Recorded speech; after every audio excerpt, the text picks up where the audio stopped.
At my sister's wedding, she smirked and introduced me to her boss. "This is the embarrassment of our family." My parents laughed. Her boss stayed silent, watching them. The room went tense. Then he smiled and said, "Interesting, because you're fired." Vanessa's fingernails dug into my forearm as she dragged me across the marble floor of the Grand Meridian Hotel ballroom. Her wedding dress cost $18,000. I knew because I'd negotiated the final price down from 22. Her smile was too wide, too sharp, the kind of expression that meant someone was about to bleed. "Mr. Harrington," she called out, her voice cutting through the jazz quartet and champagne-fueled chatter. "I absolutely need you to meet someone very special." The conversations around us stuttered to a stop. Heads turned. My stomach dropped. Richard Harrington was 53, vice president of operations at Caldwell Financial Group, wearing a charcoal Tom Ford suit that probably cost more than my monthly rent. He'd flown in from Boston specifically for Vanessa's wedding. She'd been his executive assistant for 2 years, and she never shut up about how important he was, how prestigious her position was. "This is my brother Elliot," Vanessa announced, her voice dripping with performance. "The embarrassment of our family." The words landed like a physical blow. Heat crawled up my neck. She laughed, high, cruel, practiced. "Still single at 38, still working some tiny consulting business nobody understands. We keep hoping he'll amount to something eventually, but," she shrugged, the gesture devastating in its casualness. "Some people just never figure their lives out." My father chuckled from his seat at the head table. "We stopped expecting much from Elliot about a decade ago." My mother covered her mouth, giggling like Vanessa had told the funniest joke she'd ever heard. "At least we have one successful child." I stood frozen. My hands trembled at my sides. 38 years of being invisible, of being the quiet one who handled everything while Vanessa took credit, and now this public humiliation at her wedding. The wedding I'd practically planned. But Mr. Harrington didn't laugh. He sat perfectly still, a champagne flute halfway to his lips. His eyes moved from Vanessa to my parents, then settled on me. His expression was unreadable, carved from granite. "Elliot," he said quietly. The silence was absolute. "What kind of consulting do you do?" I blinked, surprised he was addressing me at all. "Financial consulting, corporate restructuring. I help small to mid-sized businesses avoid bankruptcy when they're in crisis." "How long have you been doing this?" 14 years. He nodded slowly, set down his champagne without drinking. "Fascinating." He turned to Vanessa. All warmth drained from his face like water through broken glass. "Vanessa, I need to see you in my office first thing Monday morning. 8 a.m. sharp. Don't be late." He stood, adjusted his cufflinks, and walked toward the exit without another word. The silence was suffocating. Vanessa's smile flickered, confusion crossing her face. My parents exchanged glances. Dad's forehead creased, Mom's mouth hanging slightly open. Nobody understood what had just happened. Neither did I. I excused myself 20 minutes later, claiming a headache, and drove home to my small house on the outskirts of Riverside, my hands still shaking on the steering wheel. I'd been the invisible son for as long as I could remember, the quiet one, the one who didn't need attention, didn't demand praise, just handled things while everyone else took the spotlight. Vanessa was younger by 4 years, but she'd always been the star, drama club lead, homecoming queen, full scholarship to Boston University. My parents had her picture in every room. Vanessa at graduation, Vanessa at her first day at Caldwell Financial, Vanessa receiving an award from the Chamber of Commerce, my own college degree, earned while working 3 jobs, got a congratulations card that my mother forgot to sign. 3 months before the wedding, Vanessa had called asking for small favors. "Elliot, I need you to handle a few vendor issues. You're good at boring logistics stuff." The few vendor issues turned into me negotiating with 12 different vendors, comparing quotes, catching a catering company, trying to charge for services they hadn't provided. I caught the florist attempting to upcharge by $900. I renegotiated the venue contract, saving her $4,200 on the deposit. When she forgot her checkbook 2 weeks before the wedding, I advanced $3,000 to secure the photographer. She promised to pay me back immediately. She never did. My parents praised her endlessly. "Vanessa's so organized. She's handling this wedding beautifully. So professional." Not once did they mention my name. At the reception, they'd seated me at table 14, shoved in the back corner near the kitchen doors, surrounded by distant cousins I'd met maybe twice. Vanessa sat at the head table with her new husband, Connor, my parents, and Connor's family. I was an afterthought, a placeholder, the embarrassment. Monday morning, I arrived at my office, a modest suite in a professional building I shared with an insurance agent and a CPA, to find a black Mercedes S-Class in the parking lot. Richard Harrington stepped out, carrying a leather portfolio. He wore a navy suit, his expression serious. "Mr. Chen," he said, walking toward me. "Do you have time to talk?" I led him inside. My office was small but professional. Clean desk, filing cabinets, framed credentials on the wall. Bachelor's in economics from State, MBA from Northeastern, 14 years of client testimonials. He looked around with what appeared to be genuine respect. "Do you remember a furniture business about 12 years ago?" he asked, sitting across from my desk. "Harrington Home Furnishings in Hartford?" The name hit me like a freight train. I remember. The owner was an older man, maybe late 40s, about to lose everything. That was me. He set the portfolio on my desk. 12 years ago, I was drowning in debt. My father had just died, left me a business that was hemorrhaging money. I was 2 weeks from bankruptcy. Then a young man walked into my store, looked at my books without charging me a dime, and told me exactly what I was doing wrong. My throat tightened. "You spent 6 weeks working completely free. When I tried to pay you, you said you couldn't take money from someone who reminded you of your grandfather." He paused. "You saved my business, Elliot. I sold that store 3 years later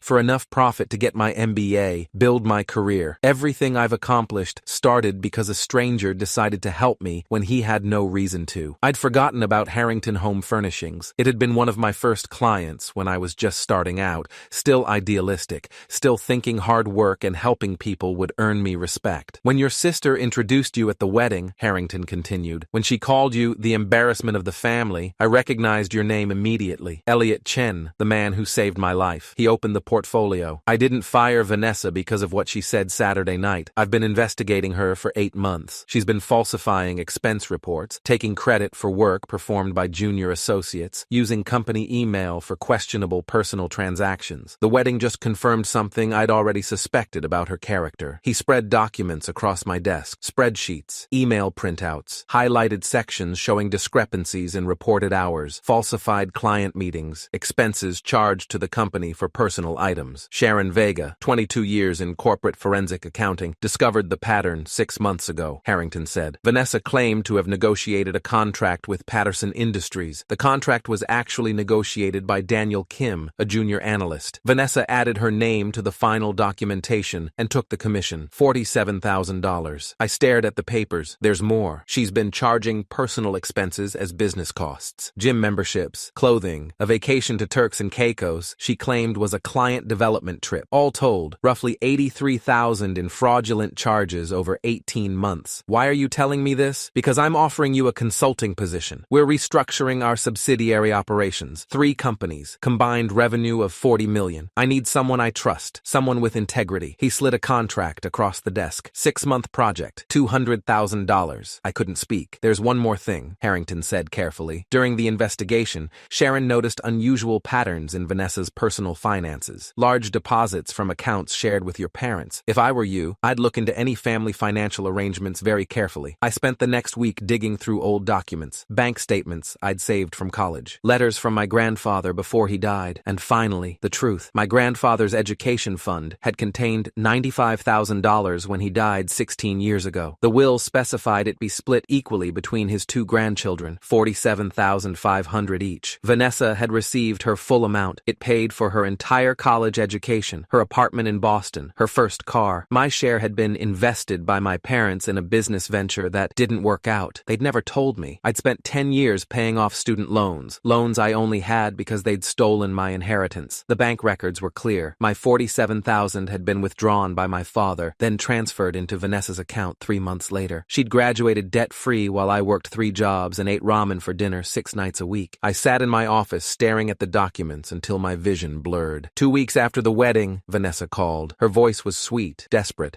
nothing like the cruelty at the reception. "Elliot, we need to talk. This thing with Mr. Harrington, it's a misunderstanding. You know how these corporate investigations blow things out of proportion. Do I? Just tell them you helped me with some of those reports, that we collaborated. We're family, Elliot. Family protects each other. You called me the embarrassment of the family in front of 100 people. That was a joke. God, you're so sensitive. I was just trying to be funny.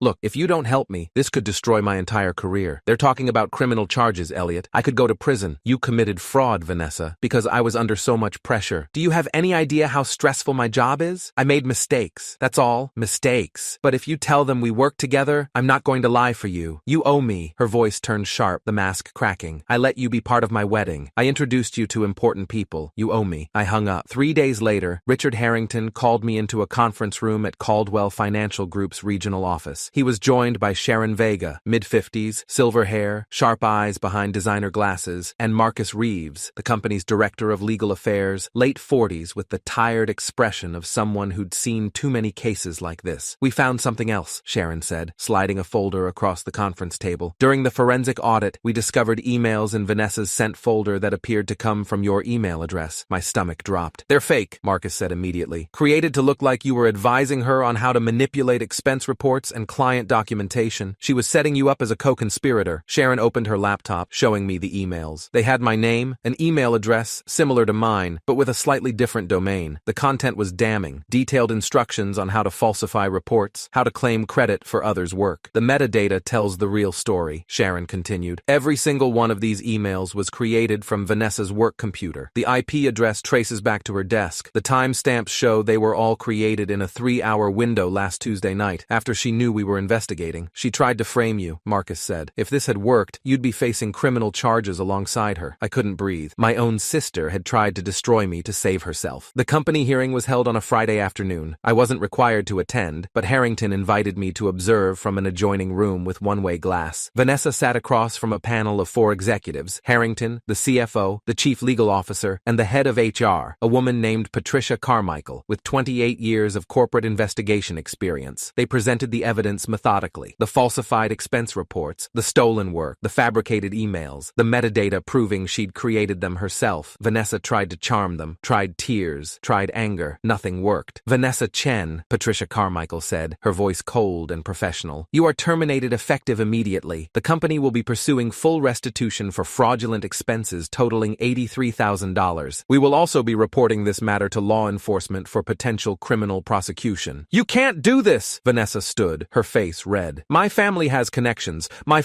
Your father has no connections that matter here, Harrington said quietly. You're done, Vanessa. Security will escort you out. I watched her leave through a back elevator, a security guard on each side, carrying her personal items in a banker's box. That evening, I called my parents for the first time since the wedding. Elliot! Mom's voice was bright, oblivious. We were just talking about you. Did you hear about poor Vanessa? She's going through something difficult at work. I told her you might be able to help her find a new job. I know about grandfather's education fund. Silence. I know you took my $47,000 and gave it to Vanessa. I have the bank records. I have the transfer receipts. I know everything. More silence. Then my father's voice, defensive. That money was invested. It was stolen. You stole my inheritance and gave it to your favorite child. While I worked 3 jobs and ate ramen, she was living in a luxury apartment with my money. Vanessa needed opportunities, Mom said, her voice weak. She had so much potential. And I had nothing? I had no potential? I was just the embarrassment? We were going to pay you back, Dad said. Eventually, when things were better. 16 years. You had 16 years. Instead, you laughed when she humiliated me at her wedding, a wedding I planned, that I paid $3,000 for. I hung up before they could respond. 4 weeks after the wedding, the family held a dinner at my Aunt Margaret's house. I almost didn't go, but Aunt Margaret had called me personally. Please come, she'd said. It's important. Trust me. I walked in to find the entire family gathered. Aunts, uncles, cousins, my parents sitting stiffly at one end of the table. Vanessa wasn't there. Neither was Connor. Aunt Margaret stood at the head of the table, 72 years old, steel in her spine. I invited everyone here tonight because I have something to say, she announced. For 38 years, I have watched this family treat Elliot like he doesn't exist, like he doesn't matter. I'm done being silent. My father started to interrupt. She held up a hand. Sit down, Thomas. You'll listen for once. She turned to the room. Let me tell you about the nephew you've all ignored. 10 years ago, I was diagnosed with breast cancer. The treatment cost more than I had. I was going to sell my house. Elliot paid my medical bills anonymously, $11,000. I didn't find out it was him until 3 years later. My mother's face went pale. When Thomas and Patricia's son Daniel needed help applying for colleges, who spent hours helping him write essays, prep for tests, navigate financial aid? Elliot. Daniel got a full scholarship. Never once did any of you acknowledge Elliot's help. She pulled out documents, printed emails, letters. When Thomas and Patricia lost their jobs during the 2009 recession, who co-signed their car loan so they could get to job interviews? Elliot. When their mortgage was about to default, who gave them $8,000 interest-free? Elliot. My parents looked at the table. This is the man you called the embarrassment of the family, Aunt Margaret said, her voice breaking. The man who's been quietly saving all of you for decades while you praised Vanessa, who it turns out is a criminal. The room was silent. Maybe, Aunt Margaret said softly, it's time you took a good look at who actually matters in this family. Vanessa showed up at my office 6 weeks after the termination. She looked exhausted, hair unwashed, clothes wrinkled,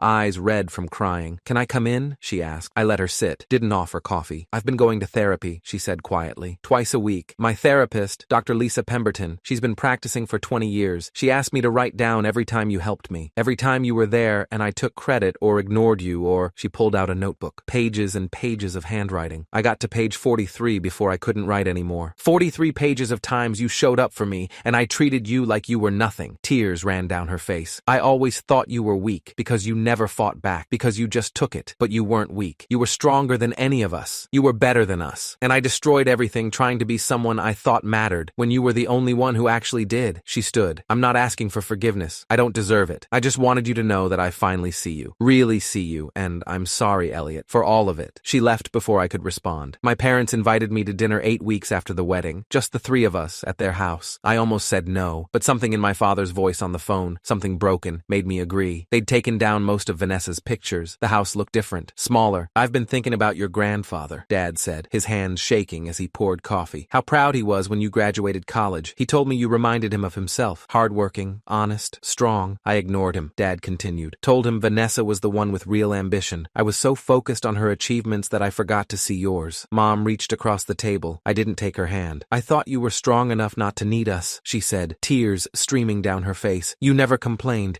You never asked for help. I told myself that meant you were fine, that you didn't need a mother the way Vanessa did. But I was wrong, she sobbed. You did need me. You needed both of us, and we failed you. We completely failed you as parents. Dad's voice cracked. I stole your inheritance because I thought Vanessa would use it better, because I believed she was more important. I've spent 16 years telling myself it was the right choice. It was the worst thing I've ever done. They sat there, broken and crying, and I felt nothing, then something. Not forgiveness. Not yet, but maybe the possibility of it someday. I need time, I said. Years probably, and I need you to understand that I'm not the embarrassment anymore. I never was. You just didn't want to see me. We see you now, Dad whispered. Finally, and you're extraordinary. 6 months after the wedding, Richard Harrington and I launched a program through Caldwell Financial Group, providing pro bono restructuring services to small businesses in crisis. We called it the Second Chance Initiative. The first business we saved was a family-owned bakery in Hartford that reminded me of Harrington Home Furnishings. The owner cried when I told her the consultation was free. Why would you help me? She asked. Because someone helped me once, I said, and I'm paying it forward. When the local paper wrote about the initiative, my parents sent me the article with a note. Proud of you. Finally, I put it in a drawer, not because I needed their approval, but because I no longer depended on it. 3 months after that, Vanessa sent me a card. She'd taken a job as a junior accountant at a small firm, making a quarter of what she'd earned before. The card was simple. You were never the embarrassment. We were. Thank you for showing me what integrity looks like. V. I put that card on my desk, not because I'd forgiven her, not yet, but because for the first time, she'd finally seen me. And maybe,